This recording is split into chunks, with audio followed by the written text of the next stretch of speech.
भाई दिग्विजय जी आपको सारी बात बताएंगे।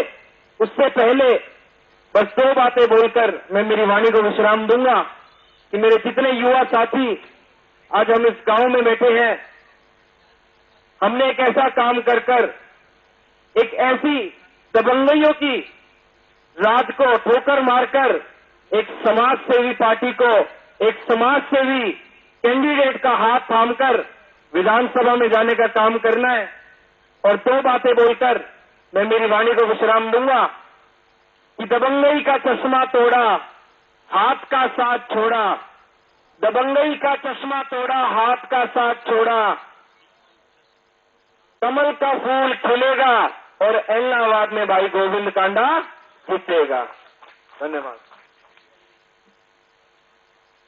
गांव जसरानिया में जननायक जनता पार्टी के प्रधान महासचिव व युवा दिलों की धड़कन उप मुख्यमंत्री दुष्यंत चौटाला जी के छोटे अनुज भाई दिग्विजय सिंह जी चौटाला आप सबके बीच में मौजूद है। जोरदार ताड़ियों से भाई दिग्विजय जी का स्वागत करें। दिग्विजय सिंह जी चौटाला।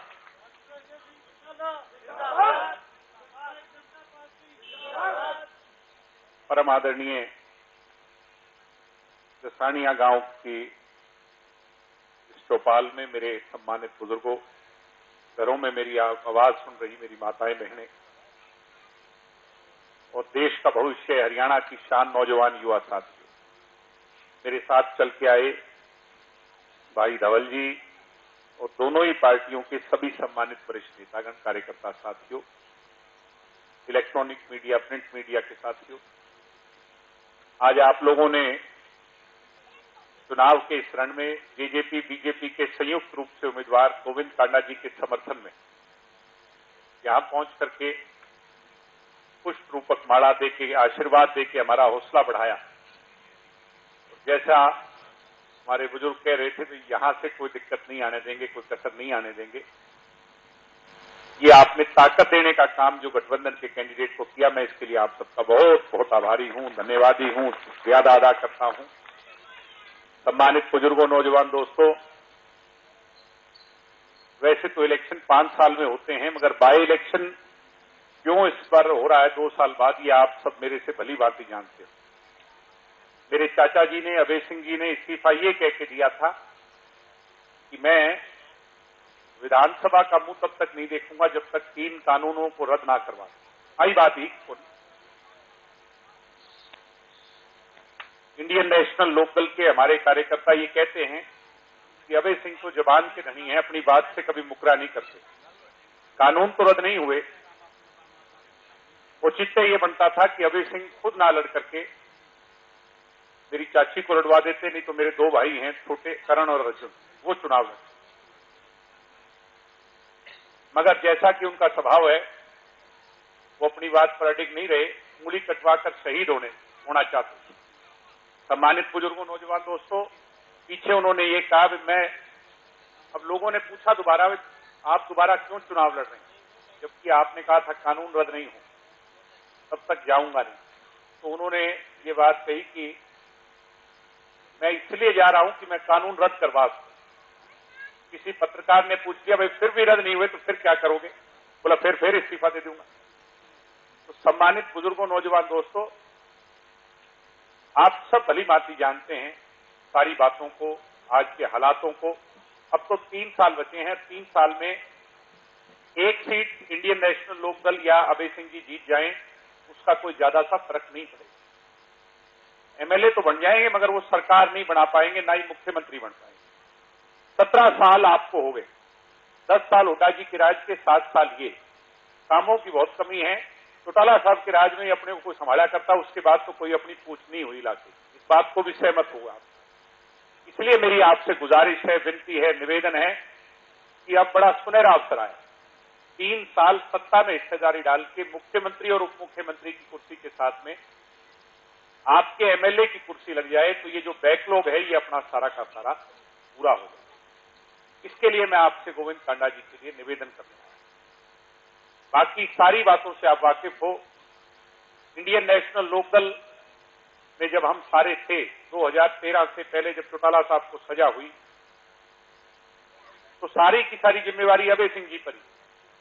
और अभय सिंह जी ने उसको कितना बखूबी निभाया ये भी आप जानते हो। 32 सीट से 19 पे आ गई गाड़ी और 19 से अब 1 सीट पे आ गई। और एक भी आज तो भाई एक भी को नहीं। 27% वोट आए इंडियन नेशनल लोकल और आज 1.8% वोट रह गया। क्यों? क्योंकि लोगों को अपने नेता के पास ये पूछ के जाना पड़ता है भाई साहब का मूड ठीक है कि हमारी बात को सुनेंगे कि नहीं। कार्यकर्ताओं को दुत्कार दिया जाता है, इसलिए सम्मानित जो है, सच्चाई आपको पता है, मैं सिर्फ उसको दोहरा रहा हूं। सम्मानित बुजुर्गों, नौजवान दोस्तों, पवन बेनीवाल के लिए एक बात कही, पवन तो मेरे साथ कब्जे दब्जे करके काम किया करता है। अब आप भी कही कौन नहीं। आप ये सोच के चलो, और इस बात का नौजवान पीढ़ी से मैं कहूंगा भाई आपने सोचना है, क्योंकि अगले 5 साल, 10 साल, 20 साल आपने राजनीति देखनी है। भाई अपने को कब्जे दब्जे वाला काम चाहिए या काम चाहिए, डेवलपमेंट चाहिए? डेवलपमेंट चाहिए कि नहीं चाहिए? काम चाहिए। और काम इस बात का एहसास आपको होगा कि दुष्यंत ने जो बात कही, चाहे वो ट्रैक्टर पे टैक्स हटवाने की थी, आपका टैक्स हटवाया था नहीं पार्लियामेंट। 75% आरक्षण कानून युवाओं को रोजगार में देने का हरियाणवियों को पीछे दशहरे वाले दिन 15 तारीख को लागू। महिला रिजर्वेशन के लिए जमाल में नैना जी कह के गई थी भाई पंचायत में 50% महिला होंगी, वो काम भी कर दिया कि नहीं कर दिया? जहां मेरे बैकवर्ड परिवार के जो बैठे हैं, आपकी बड़ी मांग थी पंचायतों में हमारा हक भी होना चाहिए, 8% उसका हक भी दिलवाने का काम आपकी सरकार ने। ठीक ऐसे ही 500 रुपए बुढ़ापा पेंशन बढ़ाई। लोग कहते हैं भाई ये 5100 कब करोगे? हमने आपसे वादा 5100 का किया।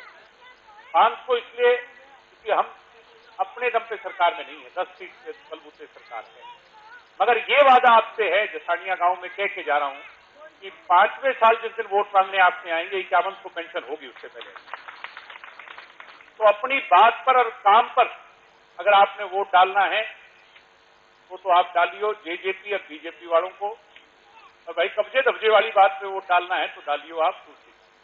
मैं यही कहने आपका है, मुझे पूरी उम्मीद है कि जिस दिन पेटियां खुलेंगी जसानिया गांव से इस 45 से एक ऐसी हवा चलेगी जिसमें बड़ी लीड बढ़कर के इनकी जीत में सम्मिलित हो जाएगी। बहुत बहुत धन्यवाद। जय हिंद, जय भारत।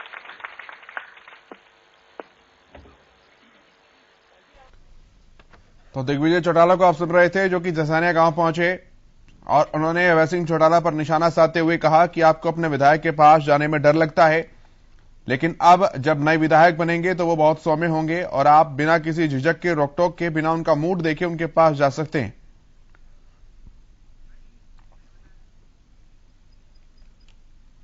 आपको बताएं, आज गोविंद कांडा के बेटे धवल कांडा चुनाव प्रचार की कमान संभाले हुए हैं और दिग्विजय सिंह चौटाला उनके साथ मौजूद हैं।